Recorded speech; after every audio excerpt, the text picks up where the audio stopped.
যারা এই যে রাস্তার ঘাটে কন্ট্রাক্ট নেয়, 4 লক্ষ টাকা যদি কন্ট্রাক্ট হয়, ওই 1 লক্ষ টাকা কন্ট্রাক্টে কাজ করে 3 লক্ষ টাকা পেটের মধ্যে বুলেট বানায়। এক কথা বলছে না কেন? হাজারো মানুষ এমনি আমাদের দেশে আছে। সম্মানিত ভাইরা, রড দেওয়ার কথা 5টি দেয় 4টি। এইভাবেই যারা কাজ করে কিয়ামতের দিন আল্লাহর দরবারে জবাব দিতে হবে। কারণ এটা তোমার মাল না, এটা জনগণের। কথা বলা লাগবে, ঠিক কিনা? প্রিয় ভাই সাহেব, এজন্য আল্লাহ রাব্বুল আলামিন ডাক দিয়ে বলছেন, আলাইসাল্লাহু বিআহকামিল হাকিমিন।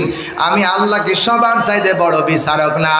আজকে ম্যাজিস্ট্রেট জজ করে যিনি ওকালতি জজ করে যিনি ওকালতি করছেন, আর জজ করে যে হাকিম বিচার করছে, এই বিচারককেও কিয়ামতের দিন আমার আল্লাহর সামনে দাঁড় করানো লাগবে, এবং দাঁড় হতেই হবে। কারণ আল্লাহ পাক বলেন, ইয়াউমা ইয়াকুমুন নাসু লিরাব্বিল আলামিন।